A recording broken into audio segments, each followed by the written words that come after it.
No final de 2025, a gente viu explodirem os casos de feminicídio, de violência contra a mulher, mas fica a dúvida, será que explodiram os casos? Ou será que a gente está olhando e dando mais atenção para algo que sempre aconteceu? O Brasil é um dos piores países no que diz respeito à segurança para a mulher.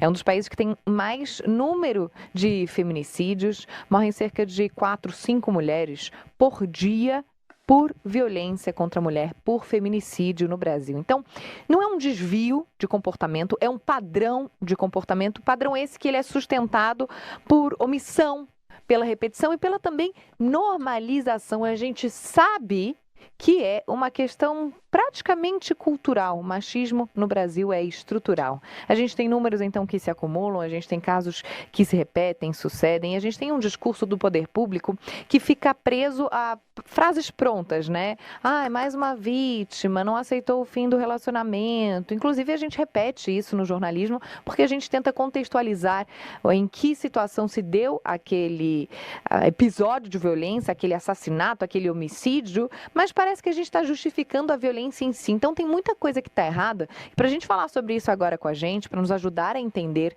o que pode ser feito, o que a gente pode fazer, o que a gente pode cobrar, eu vou conversar agora com a Andréa Tanese, que ela é coach palestrante sobre violência humana, idealizadora do projeto Clara Zetkin, que atua na orientação prática para salvar mulheres em situação de violência. Andréa, muito obrigada por estar aqui com a gente. É uma honra. André, eu queria entender, em primeiro lugar, em que momento é que o nosso discurso é falho? Porque quando a gente lamenta e, posteriormente, algum caso de violência, a gente cobra, a gente se indigna, né? A gente fica revoltado. Eu não acho que isso seja o suficiente para mudar a realidade. O que a gente pode fazer além de falar? Claro que falar é muito importante, dar atenção, ter uma comoção é muito importante. O que a gente pode fazer? Onde é que o nosso discurso falha? O interessante é que, dentro de todos os estudos que eu fiz de aprimoramento relacionados à violência humana, principalmente a violência contra a mulher, eu percebi que é uma coisa muito normalizada há muitos séculos. Então, assim, o planeta, ele é muito machista, temos diversas culturas, mas todas são, de certa forma, machista. Então, é uma questão estrutural, né?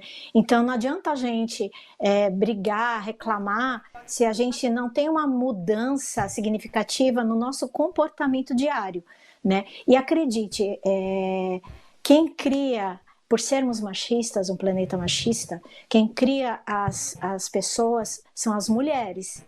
Então, será que não é melhor a gente começar a rever certos conceitos? Pois é. E o que a gente poderia mudar, na sua opinião, por exemplo, no que diz respeito a políticas públicas? A gente deveria discutir uma mudança no Código Penal?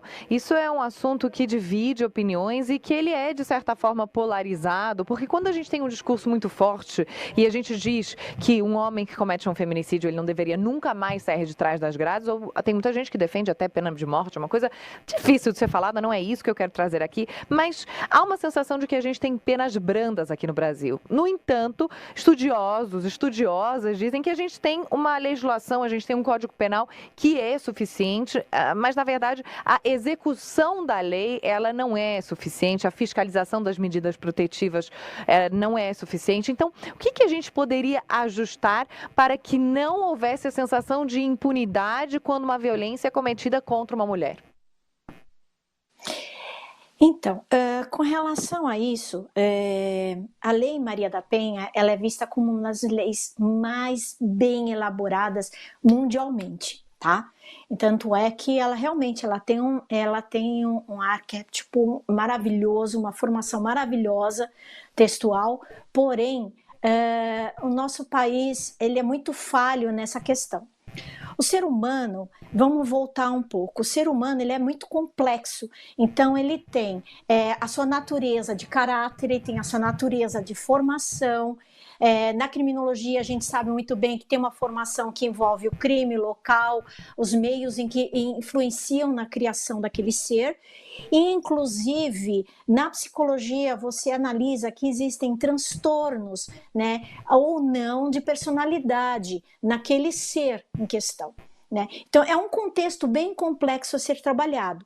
Mas aqui no Brasil, foi criada uma lei maravilhosa, né, a Lei Maria da Penha, só que o Código Penal, infelizmente, nessa questão, ela não é vista como algo penal, né? É uma questão de coibição da violência. Sabemos que isso não vai dar efeito algum, por quê? Porque as pessoas não têm estrutura psicológica para esse tipo de trabalho, né? Elas têm que ser trabalhadas, então elas têm que ter conhecimento de que o que elas vivenciam é uma violência que é nociva, que faz mal.